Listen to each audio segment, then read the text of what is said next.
Eric Dillman here, and welcome back to another episode of the Pro Series podcast. This is episode 47 with Jordan Page.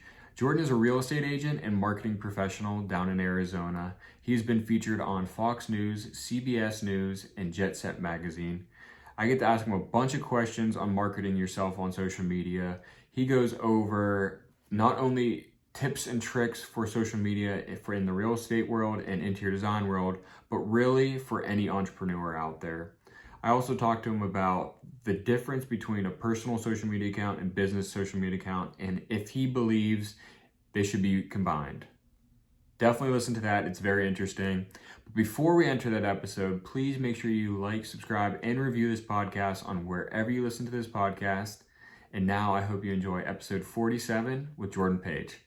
Thank you so much, Jordan, for coming on to the Pro Series podcast. So excited to talk to you about your past.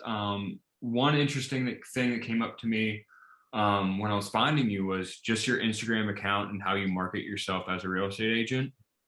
And then also reading your Jet Set magazine article, which was published back in April. So I would love for you to start and just introduce yourself to the audience. Sure thing. Yeah. Well, my name is Jordan Page. I live and I work in Scottsdale, Arizona.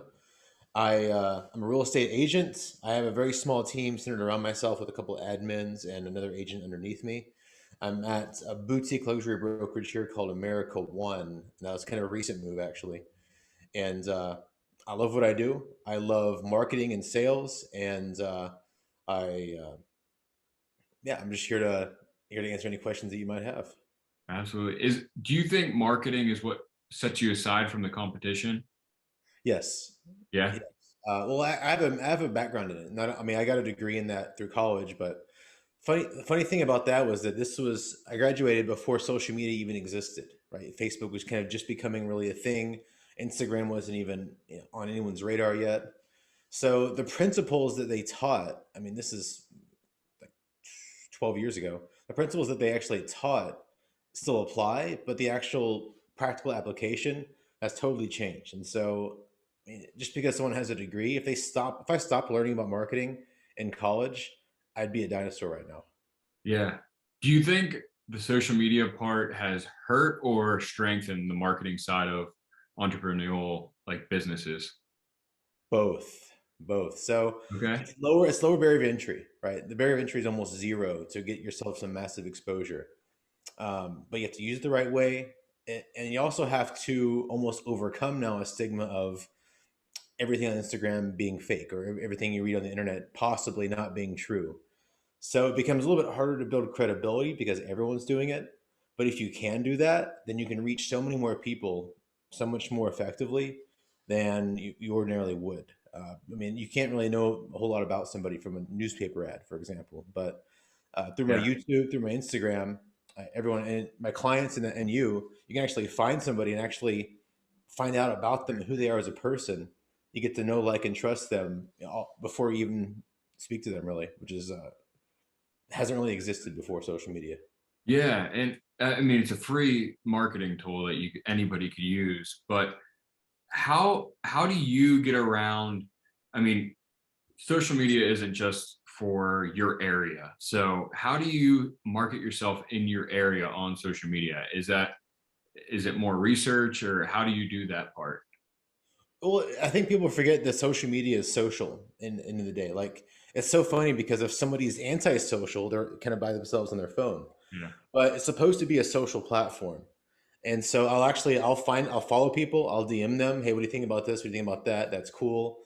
And actually start conversations with people that are local in the community that maybe could be good referral partners. Maybe they are in a good circle where I could find a lot of homeowners that are in the price ranges that I like to work in. So I like to reach out to people and actually talk to them and be social on social media. And a Mhm. lot of that has to do with just DMs and like stuff you don't actually see on the profile itself. Oh yeah. The profile is more for credibility. So when Joe Blow has a DM in your inbox, you check it out and be like, oh, this guy's actually legit. Yeah. That's one thing. Just messaging around with people, just get people on this podcast. A lot of people don't check their DMs and There could be Yeah. like a gold mine in there, just people waiting for different business opportunities in there, and people are missing out on that big time. Oh yeah, yeah. I mean, I before real estate, I had a marketing agency actually that I co-owned, Oh, and a lot of what I do now on social media in terms of ads and how I structure my sort of funnel, so to speak, for clientele is originating there from that. But social media, it's people go to networking events, they pay, they spend a lot of time. I can actually single out the exact clientele I want and just send them a DM. It's as effective as it's shaking their hand at a meeting. yeah. How do you feel after you go to one of those events and someone adds you right away? I Yeah. mean, I grew up with kind of social media in high school, and it was kind of like if you add someone as soon as you meet them, it's kind of like a creeper type of deal. Well, how do you feel that in the business world? I go ahead and do it. If you're not if you meet them and they know you're not a creeper, then it's not creepy. I try to add them right there. Like I don't carry business cards. I actually have a. I'll show you right now. I have a smart business card that I got during COVID because no one wanted to touch anything during COVID. So It's smart. yeah, literally. So it has my logo on it, QR code, and you can just like scan it, tap it on someone's phone with the NFC tag, and it automatically pops up with a web page full of my information that I can customize. So like if I'm going to, let's say I'm going to an event to recruit other agents, I can customize what they get when they swipe my card, so that it shows all the Yeah. cool things that I do on my team that they might want, or a homeowner, all all the cool things they do to sell homes. Yeah, that's pretty cool. I dealt with a company like probably beginning of COVID called Popple that did something like Yeah, that, but exactly. Yeah, yeah. kind of gave you like a link tree to everything that you do. There's a few companies that do it, but Yeah. um, and my Instagram's on there as well. So I'll add them and be like, oh, cool. Do you have your card? Yeah, here we go. It's like, I lose these all the time. I'm just going to save your information. Do you have Instagram? Cool. Let me add you. So that way we're connected in that conversation. And so it's not weird now if we like each other's photos and DM and whatnot. Yeah. And so the next question is, so on social media, a lot of people that you might go to high school with or something you see on social media, and they just fog up their personal account with maybe like the pyramid scheme type of stuff. How Yeah. how do you EXP. look at that, or how do you look at you do you have a personal account, or do you separate business? Because I No, it's all separate. one. Oh, okay. All one for me. Well, my thing is for it's every business is different, right? So there's entrepreneurs out that are watching your podcast. Their industry might not really it might not be the norm for them. But real Yeah. estate, it's something where you're gonna have to drive around or like follow me around on Saturday afternoons looking at houses. Like we're gonna be around each other a lot. And you want to have somebody that's like personable that you kind of like relate with that Yeah. gets you and what you want as an agent. And so if you just have a page where you just like new listing, market report, but it has nothing about you, that page is going to get like fucking sorry 0% Good. engagement. Cool. Yeah. And then your personal page might go off because it's all about you. And that's what people really want to see. So I Yeah. merge them together. I'm like, hey, my business, my brand is my face. My business is my Mhm. name. So why not just put them together? I can show that you know I'm a personable dude, and also that I know my shit Yeah. all in one space. It's more efficient than running two accounts, and I think the engagement's better too. Yeah. I think with real estate, it's beneficial to link them both together. Like you said, I know some real estate agents that don't do that. And on their real estate page, it's just house sold or the pictures of the house. And it just kind of Yeah. feels like there's no personality to it.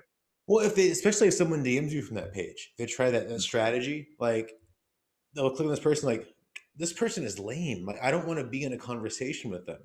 Exactly. I And yeah, automatically would think it was someone fake because yeah, yeah. no real I can pictures outsource there. it somewhere. Yeah, Yeah. Yeah, so I want to go back to your Jet Set magazine, which is what I read and how this whole podcast came about. We were talking about it kind of off camera a little bit. yeah, And when I started the podcast, one of the questions that people wanted to talk about was roadblocks, especially in businesses like ours, like real estate and design. It's pretty much yeah, all commission based.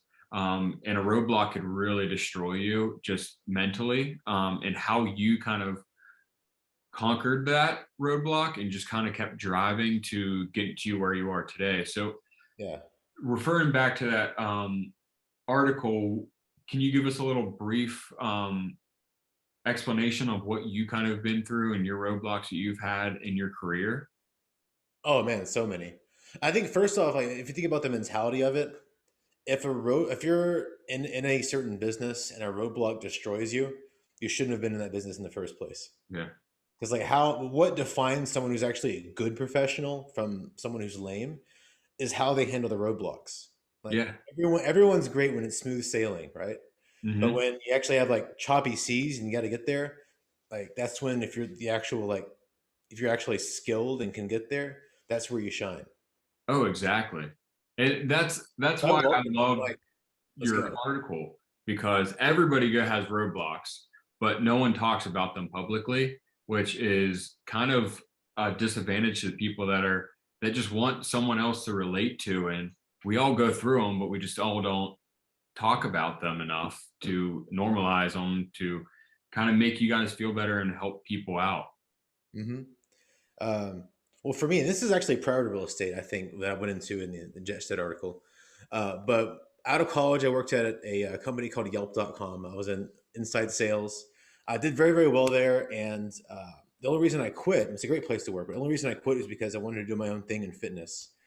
And I've always had a mind for chemistry and nutrition. And so I started my own supplement company where I made pre workout, I made aminos, had it manufactured in California, shipped out of both Tucson and Austin around the country and around the world, actually. Wow. Um, and it was a great formula. It was expensive to make, but I sold it at a premium. And it blew up. I had such high hopes for it. I was kind of a victim of my own ego, where in the first year I hired 70 sales reps. um, I had automated systems, a center that was holding and shipping out my stuff for me. It was a rapid rise, but then I also I took out a bunch of credit, personally guaranteed, authorized producing a bunch of new products.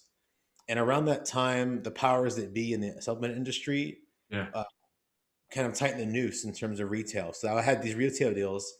They would tell them, "Hey, that's our shelf space. Get them out of here." Okay. And who am I to argue with Yeah. the biggest players in the game? Yeah. So, in hindsight, I should have partnered with somebody who knew the industry better and maybe had some partners for growth along the way. But the whole thing collapsed in 2 years. I had to fire all 70 employees, mostly one by one, which sucked. It was one of the hardest things I actually had to do. Yeah. Some of them had families. It was like it really it was tough, but um, I sold the company for parts basically to try to get back some of the money that I owed. Hmm. From there, I started a marketing agency, which I just spoke about. It lasted a little bit, but my partner and I wanted to go on different projects, and we just didn't see eye to eye. So we split that up, let him have it, and I did real estate.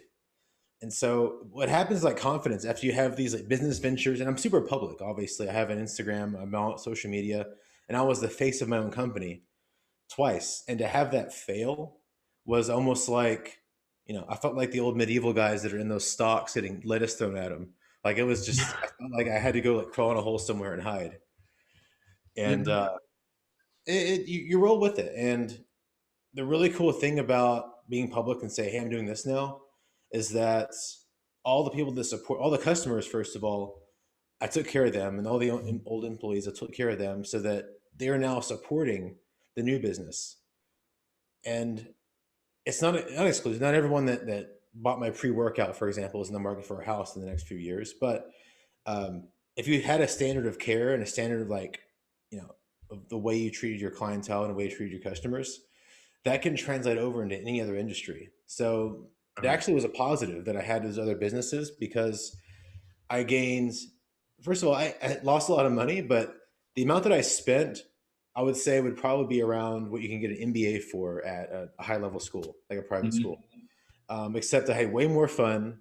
Uh, Definitely learned some things that probably MBAs didn't. I got experience that you can only get by, you know, fighting in the trenches. Yeah. Yeah. And it just makes you better off. I mean, it's obviously working out for you now. And what do you think it would be like if you just strictly went out of college, you went right to real estate? How would that compare that not even having those roadblocks at all, and you just kind of went into real estate? Where would you be today, you think? a lot further along than I am now. So I've only been doing it 4 years. But Uh, do you think you'd be handling situations a lot differently now because now you have the experience of yeah, overcoming stuff, um, and all that. that's a good question. I haven't really thought about it. The For me, I mean, now when I'm hit with something, I'm in my 30s now, and the way that I would approach it's gonna be different than I would if I was like 23. But I think I would approach it the same. I would take some losses, but if I was committed to doing what I'm doing, I would stay in the same industry. I would roll the same way, and ultimately succeed doing it. Because the other industries, I felt like they were very capital intensive. Yeah, Like supplements, I had to make a new batch of pre workout was minimum 30 grand out of my pocket, but had to get it made and then flip it around and sell it. So dang. yeah, 2,000 bottles producing minimum plus like labeling and shipping and all that. Hmm. And so when you're dealing with that kind of uncertainty, like if you have to risk 30 grand to make your next batch, if you don't have it, then supply chain stops and you're kind of screwed. Yeah, Real estate, all you really need is a phone and your wits.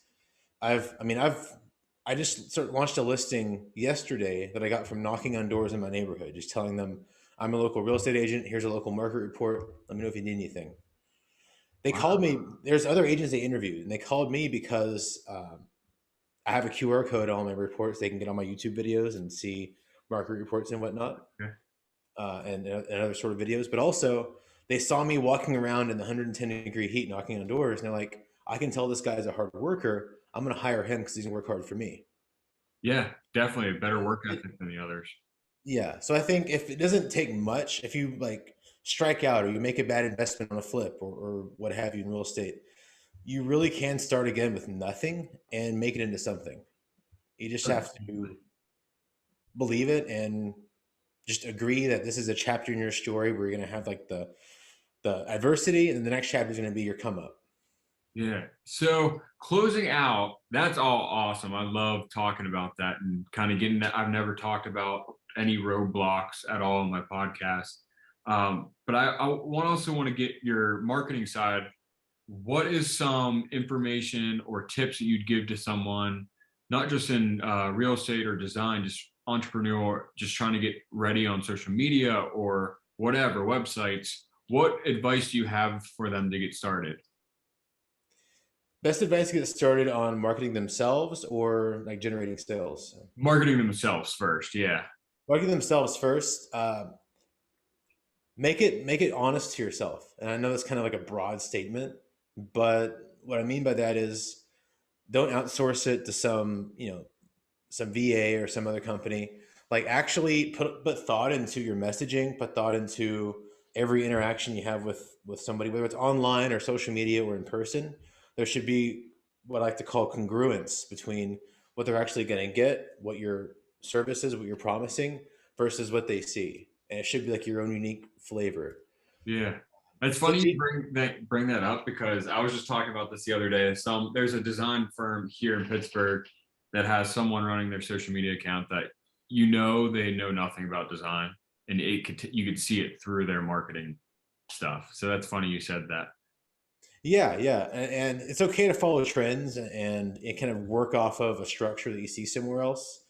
Like I call it R&D all the time, like rip off and duplicate. Like if you see something that works, I like I'll that. see, like for example, a what great agents are doing in New York and Miami and LA on high end listings. They're really like have these lavish events, and then I finally got myself a $6 million listing earlier this year in Arizona, Yeah. and no one's doing some of these things here. So I thought I need to do this. This is I like to be a showman. I like to do the cool stuff. Yeah.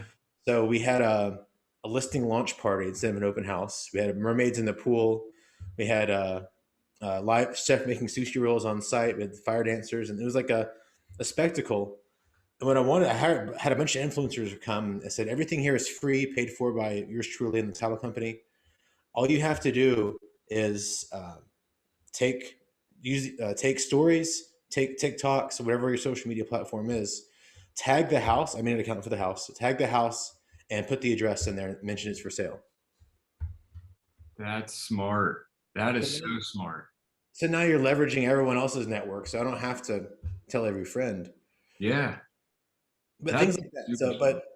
but my thing would be like find out, look to others, just find out what your flavor is going to be, and then put your own spin on it, and then make it your own. Because if you follow a successful pattern, but you make it authentically you, I think that anybody can make it that way, because Hmm. they get both. They get the tried and the true, and they also get, people actually get to know them for them, and they can set themselves apart.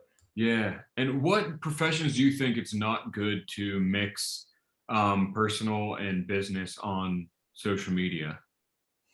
I don't know, maybe medical, maybe doctors. Okay. A lot of that is private. Like you don't need to see, um, like How about entrepreneur wise, like real estate design, those type of businesses? I can't think of any. I mean, the only things, if you're worried about mixing personal and in professional, I think there's some kind of disconnect there because first of all, the most like craziest things in my life, I am not putting on social media. Like I'm not, if I hang out with the boys and we have, a few drinks at dinner turns into 12, I'm not showing like, yeah, it's my 12th shot, bitches. Yeah. Like I'm not posting that even on any social media. Yeah. And so I think if there's any like financial advisors, if there's any sort of reason why you would not want your personal life mixed with your professional, then you should split it up. Hmm. For most, if there's a chance that your own personal network could buy from you ever, you should mix them. That's just my philosophy. Yeah. People in your network could possibly become your customers. Don't separate them from what you do, but like mix it in so where if they're already following you, like if they're already tagging you from being at whoever's birthday dinner or whatever party, then your next post that everyone gets to see, that all your friends can see, could be how much you know about the market or another house you're selling, or like, hey guys, here's a new listing I'm coming up with. If you know anyone that wants to live in this neighborhood, let me know. I Mhm. don't see the downside of mixing them, uh, but you got to be on point because you can't be so cheesy that your friends get turned off, and you also can't be so crazy that people don't view you as a professional. So there's like rules, but I would say I can hardly think of any situation that you would not want to.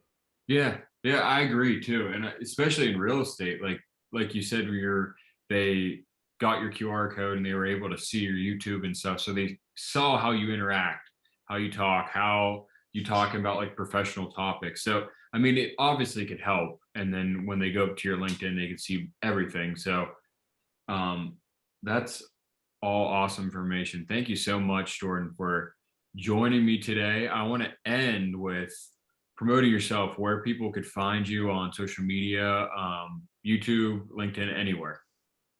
Cool. Yeah. If anyone wants to follow me on Instagram, it's at Jordan Page AZ. That's Jordan like Michael, Page like a page out of a book, and AZ as in Arizona. So at Jordan Page AZ. That's most of my social medias, and then it's Jordan Page Real Estate for YouTube. Perfect. Thank you again so much, Jordan, for coming on the podcast today. Thank you, man. Thanks for having me. Appreciate it.